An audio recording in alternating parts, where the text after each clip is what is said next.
Hola, mi nombre es Diana Patricia Ramírez Ornelas, soy del Estado de México y este es un trabajo para la materia de cultivos vegetales 1. Yo estoy estudiando Ingeniería en Biotecnología en la Universidad Abierta y a Distancia de México. El tema que se va a revisar a continuación es el proceso de nutrición en las plantas. Para comenzar, hablemos en general de la nutrición. La nutrición es el proceso mediante el cual obtenemos energía y materia para nuestra constitución y el mantenimiento de nuestras funciones vitales. Particularmente las plantas son organismos fotoautótrofos. Esto quiere decir que son capaces de convertir la energía luminosa en energía química, que es el ATP, para llevar a cabo el funcionamiento y la producción de sus nutrientes.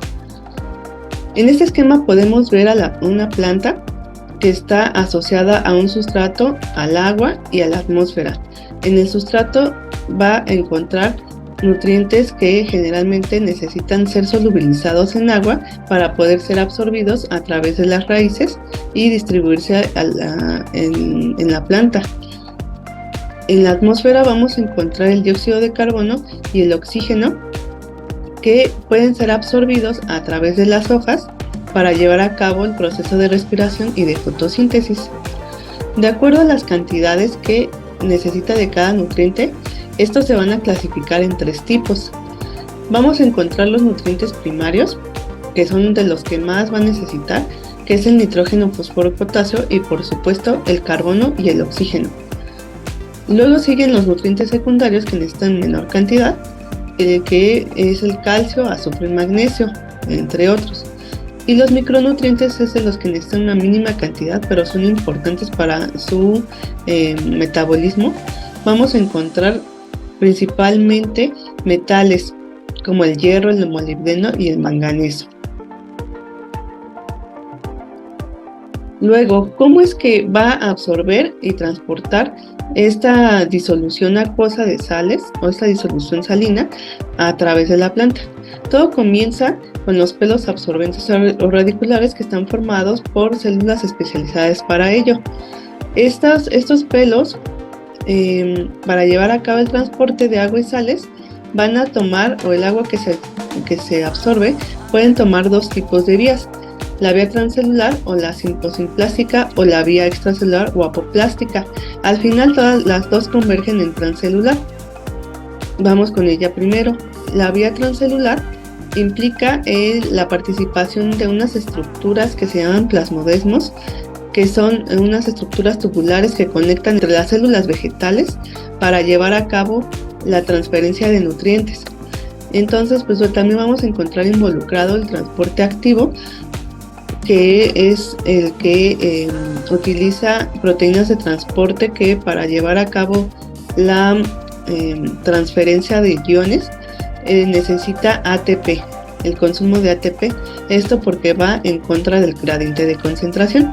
Y el agua va a ser transferida por transporte pasivo, que es la ósmosis. Por otro lado, la vía extracelular consiste en la distribución del agua, que aprovecha y crea un camino a través de los espacios intracelulares para poder llegar al xilema. Pero en su camino se va a encontrar la banda de Caspari, que va a formar un tipo de bloqueo y evita que pase por ciertas partes, para evitar que haya una pérdida de solutos, de nutrientes en esta parte. La banda de Caspari tiene en su estructura una sustancia que se llama suberina y que es impermeable. Y bueno, aquí tenemos una estructura del xilema. El xilema son vasos conductores, es el sistema vascular de la planta, y va a ir en orden ascendente, de las raíces hacia arriba, hacia las hojas, pasando por el tallo. Entonces, ya esta mezcla de agua con sales se conoce como savia bruta, y su transporte se explica a través de la teoría de la cohesión-tensión. Esto tiene 3 pilares, esta teoría. Empieza con la transpiración o evapotranspiración, en la que el agua se va a evaporar en la superficie de las hojas. Entonces, como las moléculas de agua están unidas por interacciones intermoleculares, que son los puentes de hidrógeno, va a ir jalando de alguna forma, conforme van saliendo, las va jalando a las demás y provoca esa tensión. A esto le vamos a adicionar pues un ascenso por capilaridad y va a ocurrir un fenómeno de adhesión a las paredes del xilema.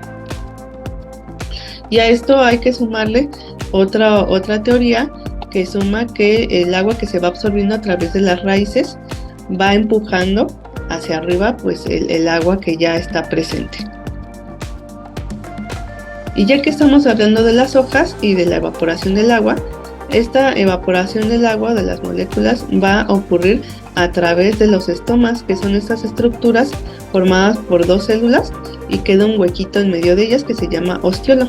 Los estomas se pueden abrir y cerrar y tienen la función de captar dióxido de carbono y oxígeno para la respiración o para la fotosíntesis o viceversa, ¿no? También liberarlo como producto de la respiración.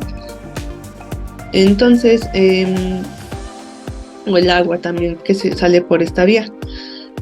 El estómago va a tener un comportamiento circadiano, es decir, que está regulado por día y noche. Y los factores que lo regulan es la presencia o la producción de ácido abscísico que se produce cuando existe una situación de estrés en la que la planta puede llegar a perder mucha agua, entonces se cierra el estómago. La luz, si hay luz, pues se favorece la fotosíntesis y se busca captar mayor cantidad de dióxido de carbono. Y la temperatura hace igual, las altas temperaturas hacen que los estomas se cierren para evitar la pérdida de agua. Y la fotosíntesis, como sabemos, es un proceso anabólico que ocurre en el cloroplasto que implica el uso de la energía luminosa para la síntesis de glucosa u otros azúcares y parte del uso de dióxido de carbono y agua. Este es un proceso de óxido-reducción y va a estar constituido por dos fases. La fase luminosa, en la que la luz incide sobre la membrana de los tilacoides, donde se encuentra la clorofila. Entonces esto genera una excitación de los electrones que desencadena una cadena de transporte de electrones y termina con la producción de moléculas transportadoras de electrones. Aquí es vital la participación del agua y es donde se tiene la liberación de oxígeno. Entonces estas moléculas transportadoras de electrones van a participar o van a estar presentes en el ciclo de Calvin-Benson, que es la fase oscura o independiente de la luz, y ocurre la fijación del carbono, es decir, la captación de dióxido de carbono para transformarlo en azúcares. Y este proceso, por supuesto, al ser anabólico, requiere del uso de ATP que se produjo acá en la fase luminosa. Y también vamos a tener implicada una enzima que se conoce como rubisco. Luego, ya que se tienen estos azúcares, se van a mezclar con la savia bruta junto con los aminoácidos y ahora ya se conoce como savia elaborada. Entonces ahora hay que distribuir esta mezcla nutritiva a través de la planta. El xilema, recordemos que es de forma ascendente, el floema pues va de las fuentes a los sumideros, que son las estructuras de almacenamiento que requieren consumo energético o de nutrientes. Entonces este movimiento va a ser de forma descendente. Y esta se explica, no solamente funciona por fuerza de gravedad, sino también por la velocidad que lleva, también va a estar implicada la presión hidrostática. También vamos a tener presente la respiración celular, que sabemos que tiene como producción el dióxido de carbono y agua, que son los reactivos o la materia prima para la fotosíntesis. Y en el caso de las plantas también respiran y llevan a cabo una respiración aerobia. Entonces, esto ocurre de igual forma en la mitocondria y lleva implicado el proceso de glucólisis. Entra la mitocondria, se lleva a cabo el ciclo de Krebs, la cadena de transporte de electrones y se produce un montón de ATP. Y la planta tiene como reserva energética almidón. Otro proceso es la excreción y secreción. Las plantas son bastante ahorradoras y casi no producen desechos, y los que tienen los liberan a través de las estomas y las lenticelas, a través de las vacuolas. Y la secreción es otro proceso en el que se producen o acumulan sustancias conocidas como metabolitos secundarios. No traen en sí o no funcionan en sí como un metabolito, sino como una adaptación fisiológica como de defensa, de atracción de polinizadores o bien de cicatrización no antibiótico. Y vamos a encontrar otros tipos especiales de nutrición y que se van a obtener a través de relaciones interespecie, que es el parasitismo, cuando se desarrollan austorios en algunas plantas que se insertan o penetran las ramas para obtener y alimentarse de la savia de plantas ya crecidas. La depredación, que el clásico caso pues es de las plantas carnívoras, que ante unos suelos pobres en nitrógeno van a buscar de dónde sacarlo, pues es de los insectos. Y la simbiosis con micorrizas y asociaciones con leguminosas y bacterias fijadoras de nitrógeno en las raíces. Como conclusiones de este trabajo, encontramos que la nutrición en plantas implica varios mecanismos fundamentales para la respiración y la fotosíntesis, y son procesos opuestos, donde los productos de uno son la materia prima del otro. También otras propiedades, las físicas propiedades moleculares del agua explican cómo se distribuye la savia en orden ascendente y descendente a través del xilema y el floema respectivamente. Las plantas están adaptadas para generar una mínima cantidad de desechos. Están así que no tienen estructuras de excreción o órganos de excreción, y algunas cuentan con glándulas, pero esto para la producción de estos metabolitos secundarios que les favorecen en el entorno y les dan ventajas. Y algunos tipos especiales de nutrición pues surgen de la necesidad de cubrir las necesidades de nitrógeno en donde es escaso, y establece relaciones en interespecie en un ecosistema. Y bueno, eso sería todo.